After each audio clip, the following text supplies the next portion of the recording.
তার মানে বোঝা যাচ্ছে ভেতরে ভেতরে কিছু আপনারা করছেন। এগুলো যদি সত্যি আপনারা করেন আর দেশের মানুষ যদি একবার একটু টের পায়, এই স্বৈরাচারের যা হয়েছে তার চাইতে 100 গুণ বেশি খারাপ পরিণতি আপনার হবে। আমি কথাটা নরম ভাষায় বললাম কারণ আমার তো শরীর পারছে না, গলাও পারছে না এই কারণে, কিন্তু কথাটা কি নরম কথা? যারা করছেন তারা থামেন। কি আরম্ভ করেছেন আপনি? স্বৈরাচারের কোন স্লোগান এই দেশে চলবে না। বলেন জয় বাংলা স্লোগান এই দেশের দরকার নেই। এদেশের স্লোগান হবে আল্লাহু আকবার।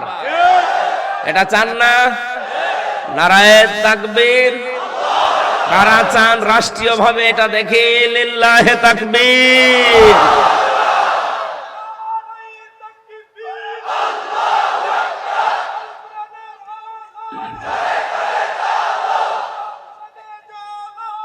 আলহামদুলিল্লাহ। বিজ্ঞান এখন চিকিৎসা বিজ্ঞান প্রমাণ দিয়েছে, কেউ যদি লিল্লাহে তাকবীর আল্লাহু আকবার এটা বেশি বেশি বলে তার হার্ট অ্যাটাকের সম্ভাবনা কমে যায়। যারা পালিয়ে গেল এরা যে কি করে গেছে দেশটা আপনি জানেন। 42,000 কোটি টাকা প্রতি বছরে তারা পাচার করেছে। এক কথা বলেন না। অনেকে এখন বলছে কই উপদেষ্টা মন্ডলী এসেছে, কিন্তু এই দেশে তো জিনিসপত্রের দাম কমে না, কমবে কি করে? শয়তানরা সব ফোকলা করে ফেলেছে। প্রতি বছরে বছরে যদি 42,000 কোটি টাকা পাচার হয় একটা দেশে থাকে কি? ওরা ব্যাংক লোড করেছে, শেয়ার বাজার শেষ করেছে। এদেশে পদ্মা সেতু বানানোর নাম করে শয়তানরা 32,000 কোটি টাকা মারিং কাটিং করেছে। আল্লাহ আমাদের পাঠিয়েছিলেন এই জমিনে একটা উদ্দেশ্য নিয়ে, ইন্নী জাইলুন ফিল আরদি খলিফা। আমরা এই জমিনের খলিফা। কি বলেন তো? খলিফা। খলিফা মানে প্রতিনিধি। আল্লাহ যেটা করার দরকার ছিল ওইটা ওনার দ্বারা তো এখানে এসে আপনাদের সামনে খলিফার যে দায়িত্ব এটা পালন করা মানায় না, সম্ভব না। আল্লাহ এই জন্য আমাদেরকে পাঠিয়েছেন আমরা যেন তার ওই দায়িত্বটা পালন করি। অথচ বাস্তবতা ভিন্ন। আজ আমরা জমিনে খলিফা নেই। কি কথা বলেন না কেন? জমিন ফাঁকা পেয়েছে জালেমরা। আল্লাহর খলিফা গুলো এই জমিনে থাকে না। হ্যাঁ আছে, তারা খানকায় আছে। খানকার খলিফা নেই, দরবারের খলিফা নেই। কে বলেছে আপনাকে দরবারের খলিফা হওয়া লাগবে, খানকার খলিফা হওয়া লাগবে? কোন জায়গায় আছে আপনি বলেন তো? জমিনে আপনি থাকেন না, জমিন ফাঁকা পেয়েছে জালেমরা, 180 মাইল বেগে চালাচ্ছে। এই জন্য আমাদের থাকা লাগবে খানকায়, দরবারে না জমিনে? আরো জোরে থাকবেন তো জমিনের সামনে ইনশাআল্লাহ। এই জমিনে যদি আপনি না থাকেন ভবিষ্যতে দেখবেন জমিন পুরাটা ওরা দখল করে ফেলেছে। এখনো যেমন দখল করার চেষ্টায় আছে। আমাদেরকে ওরা শুধু মসজিদ, মাদ্রাসা, খানকা, মক্তব এগুলো দিয়ে রেখেছে যে এগুলোর বাইরে আসবেন না। 1,500 বছর আগে মুহাম্মদুর রাসূলুল্লাহকে সাল্লাল্লাহু আলাইহি সাল্লাম তাকেও কিন্তু এই অফার গুলো দিয়েছিল যে আপনি মসজিদ, কাবা ঘর, খানকা এগুলো নিয়ে আপনি থাকবেন, বাইরে আসতে পারবেন না। যদি বাইরে আসেন তাহলে আপনার সাথে আমাদের বেঁধে যাবে। আল্লাহর নবীকে সর্বপ্রথম যে আয়াতটা নাযিল করে তার নবুয়তের স্বীকৃতি আল্লাহ দিলেন, ইকরা বিসমি রাব্বিকাল্লাযী খলাক। এই 5টা আয়াত নাযিল হয়ে গেল পরপর। বিশ্ব নবী বাড়িতে আসলেন, স্ত্রীকে ডাক দিয়ে বললেন, জাম্মিলুনি ইয়া খাদিজা, আমাকে ঢেকে দাও, আমি ভয় পেয়েছি, আমার শরীরে জ্বর এসে গেছে। হযরতে খাদিজাতুল কুবরা ওই দিন তাকে কয়েকটা কথা শুনিয়েছিলেন। কোন স্ত্রী যদি স্বামী সম্পর্কে এই কথাগুলো বলতে পারে সেই স্বামী সফল। 1 নম্বরে বলেছিলেন, কাল্লা ওয়াল্লাহি মা ইখজিক আল্লাহু আবাদান। হে আবুল কাসেম, কাসেমের পিতা, আপনি কখনো ভয় পাবেন না। আল্লাহ আপনাকে অপদস্থ, অপমান, লাঞ্ছনা গঞ্জনা দিতে পারে না। কারণ ইন্নাকা লা তাসিলুর রাহিমা, আপনি মানুষের সম্পর্কগুলো ঠিক রাখেন। অথচ বাস্তবতা কি? এই 54 বছরে সম্পর্ক নষ্ট করার জন্য বহুজন বহু জায়গা থেকে চেষ্টা চালিয়েছে, এখনো চালাচ্ছে। আপনি তাকান আমাদের এই প্রতিবেশী, এই কোলাঙ্গার প্রতিবেশীরা এই 54 বছর ধরে আমাদের পেছনে লেগে আছে সম্পর্ক নষ্ট করার জন্য।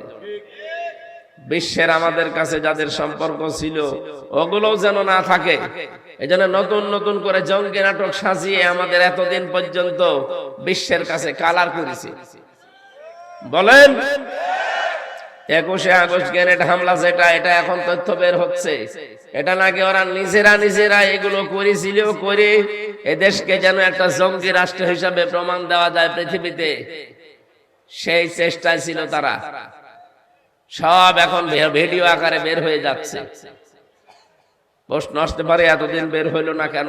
আরে ভাই, এতদিন বের হবে কি করে? আপনি বাড়িতে থাকতে পারতেন যে এতদিন বের হবে? কথা বোঝেন আমার? এই জন্য বাস্তবতা ভিন্ন দিকে। ওরা রক্তের সম্পর্ক, আমাদের এই যে প্রতিবেশীর যে সম্পর্ক, এটা তারা নষ্ট করার বহু চেষ্টা চালিয়েছে, এখনো চালিয়ে যাচ্ছে। আপনাদেরকে যেহেতু আমরা পাল্টাতে পারবো না, পাশাপাশি জমিন আমাদের, এই জন্য চরিত্র সংশোধন করেন আপনারা। নিজেরা ভালো থাকেন, আমাদেরকে অন্তত স্বস্তিতে শান্তিতে থাকতে দেন। কি কথা বলেন না? কত রকম চেষ্টা তো চালালেন, কিছুই তো হচ্ছে না। মাইক্রোসফট রিপোর্ট দিয়েছে তামাম দুনিয়ায় সবচাইতে বেশি মিথ্যা তথ্য ছড়ায় ভারত। আপনারা যে মিথ্যাবাদী তামাম দুনিয়া এখন জানে। এই রিপোর্ট আমরা বানাইনি, এটা বানিয়েছে খ্রিস্টানরা। কারা? বলেন বলেন। এই জন্য এখানে কি গল্প করেন? পিছিয়ে যান, পিছিয়ে যাও, যান আরো পিছান, আরো পিছান, একদম পিছান যান। যারা এই সম্পর্কগুলো এতদিন নষ্ট করেছেন তাদেরকে বিভিন্ন কায়দায় ভয় দেখাবে আল্লাহ। কারণ যারা সম্পর্ক ঠিক রাখে না তাদের উপরে ভয় চাপিয়ে দেয় আল্লাহ নিজে। স্ত্রী হিসাবে নবীজিকে গ্যারান্টি দিচ্ছে আপনি ভয় পাবেন না, আপনি তো সম্পর্ক ঠিক রাখেন। আজ আমাদের ভেতরে দ্বন্দ্ব তৈরি করার জন্য অনেকেই এই কয়েকদিন দেখছি উঠে পড়ে লেগেছে। এক কথা বলেন না কেন? 15.5-17 বছর একাধারে আপনাদের সাথেই তো ছিলাম, একজোট হয়েই তো সব কাজে ছিলাম। হঠাৎ করে আপনাদের কি হয়ে গেল? কে আপনাকে উস্কানি দিচ্ছে? কেউ কি কোনো কিছু দেখিয়েছে? না দেখিয়েছে তো অবশ্যই, নয়তো আপনার মুখ দিয়ে এরকম উল্টা পাল্টা কথা বের হয় কি করে? এতদিন তো বের হইতো না। আপনি আর আমি তো পাশাপাশি ছেলে ছিলাম, কই তখন তো কিছু বলেননি। এখন হঠাৎ করে এই স্বৈরাচারের ওই ধোয়া তুলেছেন যে এরা রাজাকার ছিল, কেন এতদিন বললেন না কেন? সুতরাং আপনাদের পেছনে হয়তো কেউ এই সম্পর্ক নষ্ট করার জন্য চেষ্টা চালাচ্ছে। কারো ফাঁদে পা দেওয়া যাবে না ভাই। আপনি দেখেননি এই 15.5 বছরে সবাইকে নিয়ে সালেমরা এক জায়গায় রেখেছিল। আপনি যেই বিএনপি করেন, সেই চরমনাই করেন, সেই হেফাজত করেন, জামাত করেন, সব কিন্তু থাকতাম এক জায়গায়। তখন কোন ফতোয়া দেননি। হঠাৎ জালেমদের তৈরি করা এই উস্কানিমূলক কথাগুলো এখন মুখ দিয়ে আসছে, তার মানে বোঝা যাচ্ছে ভেতরে ভেতরে কিছু আপনারা করছেন। এগুলো যদি সত্যি আপনারা করেন আর দেশের মানুষ যদি একবার একটু টের পায়, এই স্বৈরাচারের যা হয়েছে তার চাইতে 100 গুণ বেশি খারাপ পরিণতি আপনার হবে। আমি কথাটা নরম ভাষায় বললাম কারণ আমার তো শরীর পারছে না, গলাও পারছে না এই কারণে, কিন্তু কথাটা কি নরম কথা? যারা করছেন তারা থামেন। কি আরম্ভ করেছেন আপনি? স্বৈরাচারের কোন স্লোগান এই দেশে চলবে না। বলেন জয় বাংলা স্লোগান এই দেশের দরকার নেই। এদেশের স্লোগান হবে আল্লাহু আকবার। এটা চান না? নারায়ে তাকবীর। কারা চান রাষ্ট্রীয় ভাবে এটা দেখি? লিল্লাহে তাকবীর।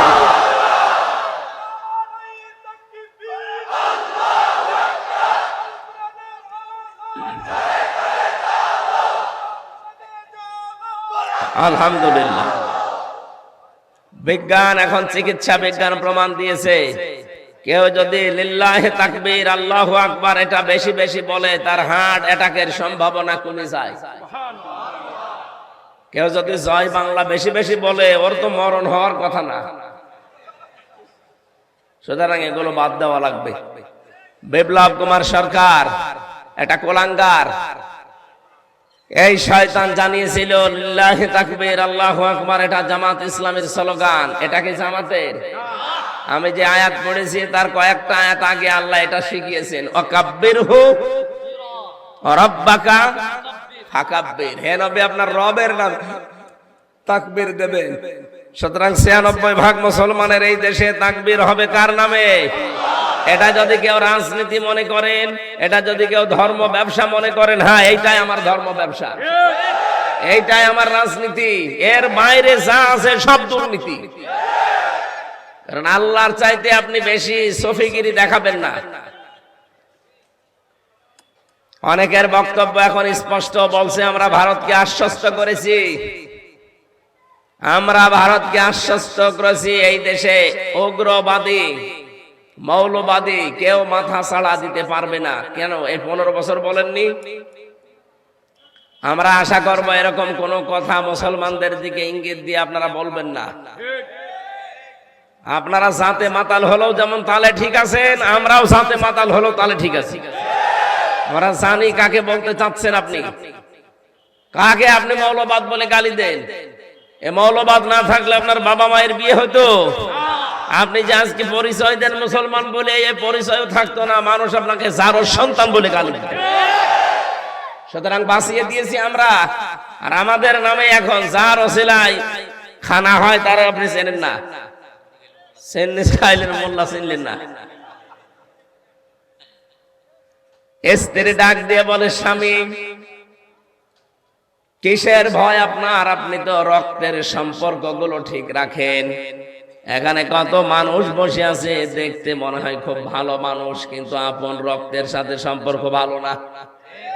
নিজের বোনের সাথে সম্পর্ক নেই, জমি দেওয়া লাগবে এই জন্য আগেই সম্পর্ক খারাপ করে ফেলেছে। আরে ভাই, আপনি যদি ইয়াসিন সাহেবের জমি মেরে দেন আপনার একটা গুনাহ হবে, আর আপনার বোনের জমি ভাইয়ের জমি যদি মেরে খান আপনার ডবল গুনাহ হবে। একদিকে ওনার জমি মারার গুনাহ, আর একদিকে জুলুমের গুনাহ। এক কথা বলেন না কেন? ওনার যে আত্মীয়তার সম্পর্ক রক্তের, ইন্নাকা লা তাসিলুর রাহিমা লা তাকিদ। হে নবী, হে স্বামী, আপনি ভয় পাবেন না, আপনি তো রক্তের সম্পর্ক ঠিক রাখেন। এই জন্য দুনিয়ায় যদি একটু ছাড় দেওয়াও লাগে, স্যাক্রিফাইস করা লাগে, রক্তের সম্পর্ক আত্মীয়তার সম্পর্ক যেগুলো আছে এগুলো আপনি ঠিক রাখবেন। তাহলে দুনিয়া আখেরাতে যত ভয় আছে আমার আল্লাহ নিজের তরফ থেকে দূর করে দেবে। আর যদি এই ভয়গুলো, এই সম্পর্কগুলো ঠিক আপনার না থাকে, আল্লাহ নিজে কিন্তু এই ভয় আপনার ভেতরে চাপিয়ে দেবে। তখন ট্রাকের চাকা বাস্ট হলে আপনি মরে যাবেন। কথা বোঝেন আমার? তাহমিলুল কাল্লা, আপনি ভয় পান কেন?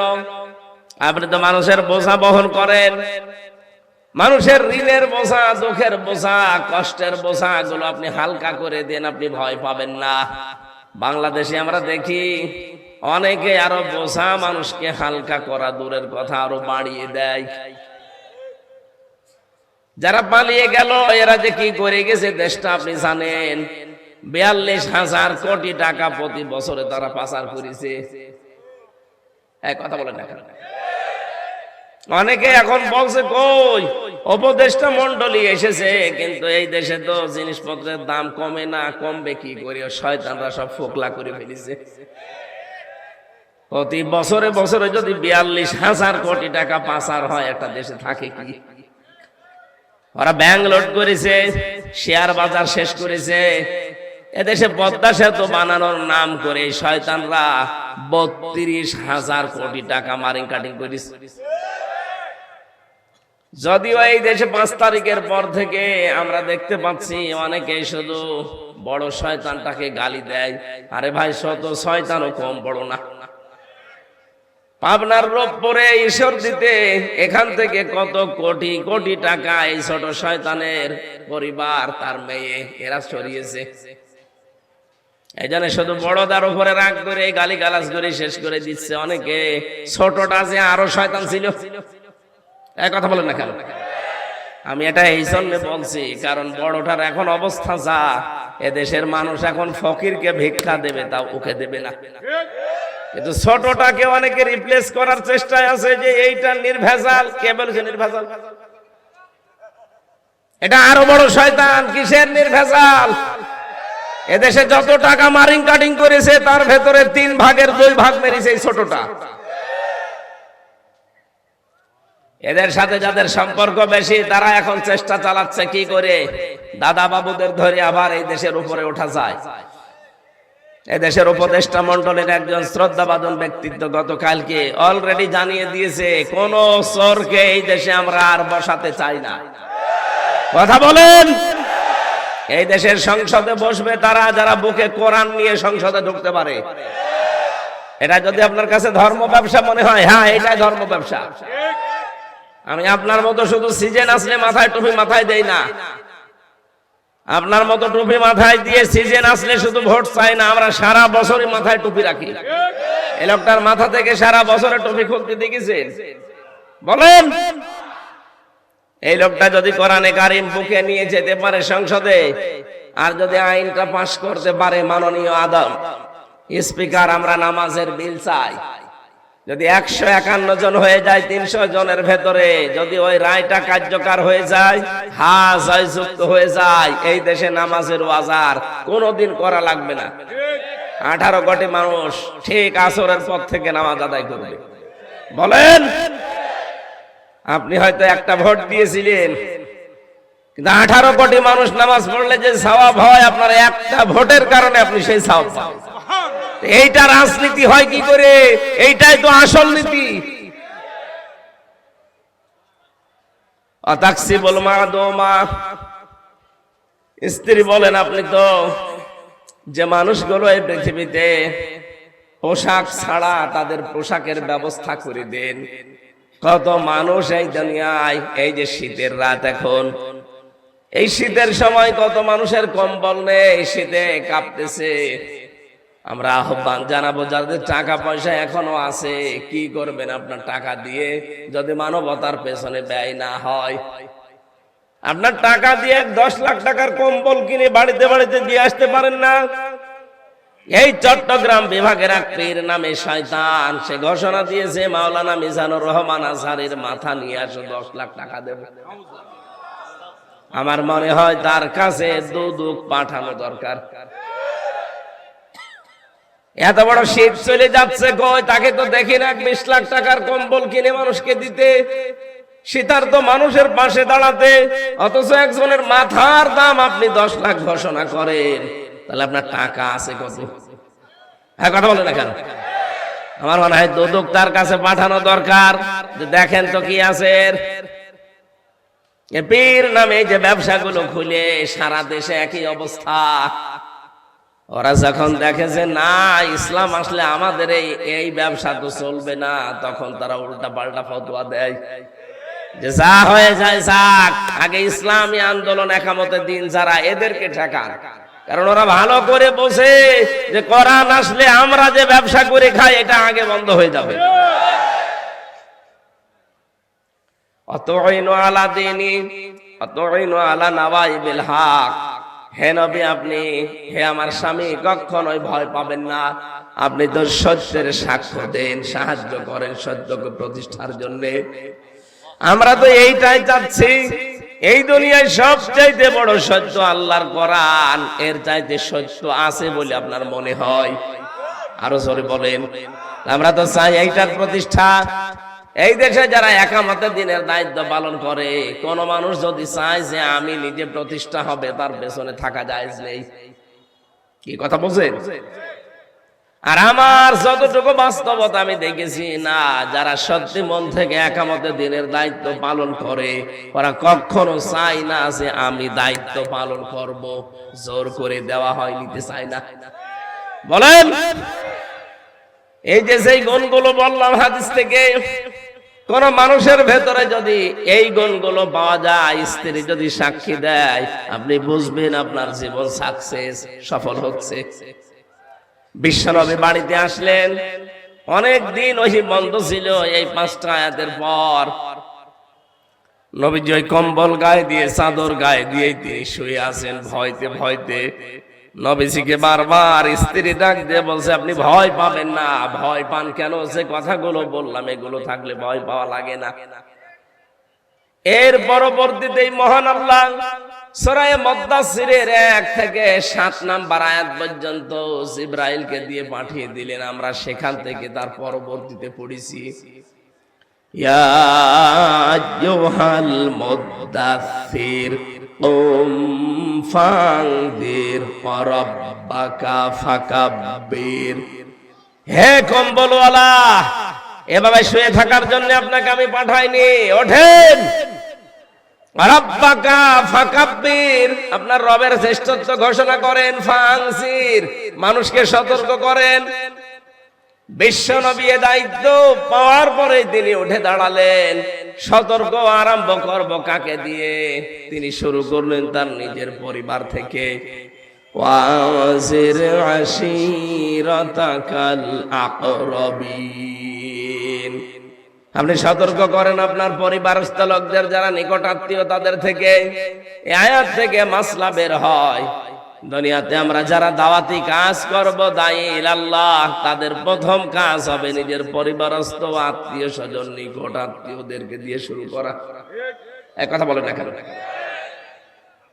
কিন্তু এইটা আমরা অনেক কম দেখতে পাচ্ছি।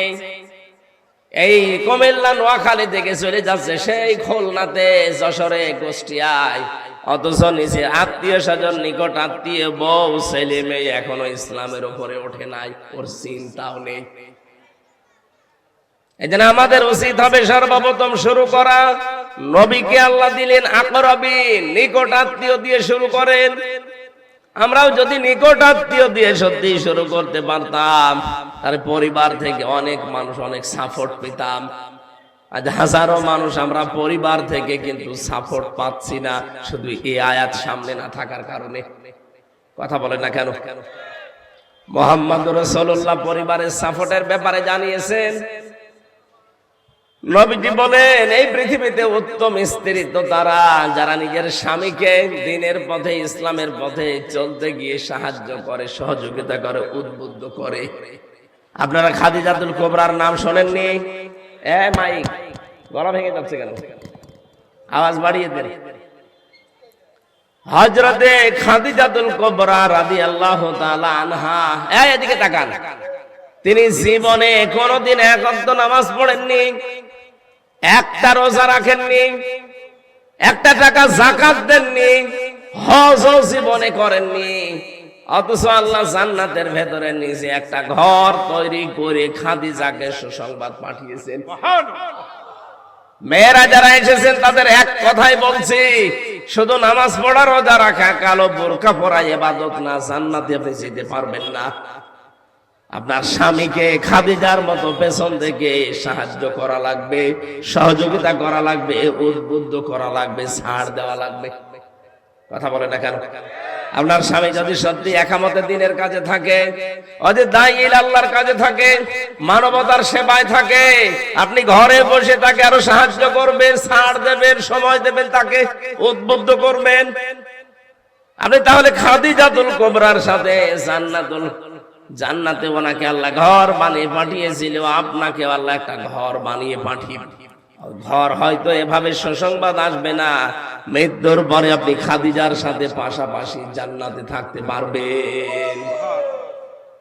বিশ্বনবী হঠাৎ এগুলো তৈরি করলেন। নিজের নিকট আত্মীয়র ভেতরে যখন আরম্ভ করেছেন, হঠাৎ ওই দেশের যারা দায়িত্বশীল, তার মানে আবু জেহেল, ওলীদ বিন মুগীরা, আবু সুফিয়ান, আবু লাহাব, সবগুলো তড়িঘড়ি করে একটা বৈঠক ডাক দিয়েছে সংসদে, যে মুহাম্মদ যে নতুন করে যা আরম্ভ করেছে, সামনে হজের মৌসুম, যদি হজে বিভিন্ন দেশ থেকে হাজী সাহেবরা আসে, আর মুহাম্মদ যেটা বলতে চায় এটা যদি মানুষের কাছে চলে যায়, তাহলে তার দাওয়াতি কাজ সহজ হয়ে যাবে, তার ধর্ম প্রচার সহজ হয়ে যাবে। কি করে এটা বন্ধ করা যায় পরামর্শ দাও তো দেখি। এক একজন এক এক পরামর্শ চলছে। খালিদ বিন মুগীরাকে দায়িত্ব দিয়েছে যে আপনি জাতির এই সংসদের আপনি মনে করেন এখন হুইপ, বিরোধী না, সরকার দলীয় আপনি হুইপ। আপনি এখন এই আমরা যে মতামত দিলাম এখান থেকে কাটছাট করে চিন্তা ভাবনা করে পরামর্শ দেন, কি করব আমরা, সিদ্ধান্ত জানান।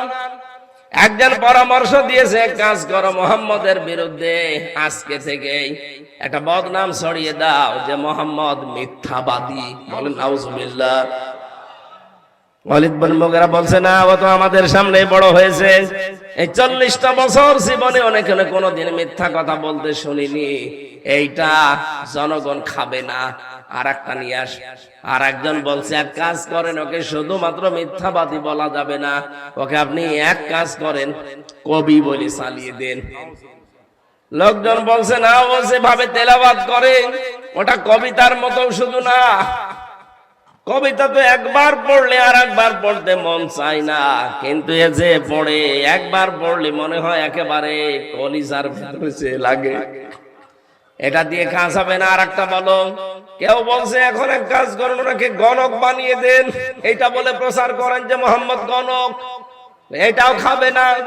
কি করবেন, তাকে পাগল বলে চালিয়ে দেন। বলেন নাউজুবিল্লাহ। পাগল বলে চালিয়ে দিলে হবে না, কারণ পাগলের চেহারার সাথে মোহাম্মদের চেহারার কোনো মিল নেই। পাগলের চুল থাকে উস্কো খুস্কো, দাঁতে থাকে ময়লা, চেহারায় থাকে ময়লা, ওর যে চেহারা একবার দেখলে আর একবার তো কোনোদিন মুখ ফেরাতেই মনে চায় না। সুতরাং এ নামে হবে না, নতুন কিছু তৈরি করো। ওই সময় এক বৈঠকে বিশ্ব নবীকে আল্লাহ 5টা, ওই কাফেররা 5টা অপবাদ দিয়েছিল। কয়টা? আরো জোরে। 1 নম্বরে মিথ্যাবাদী, 2 নম্বরে গণক, 3 নম্বরে জাদুকর, 4 নম্বরে কবি, 5 নম্বরে পাগল।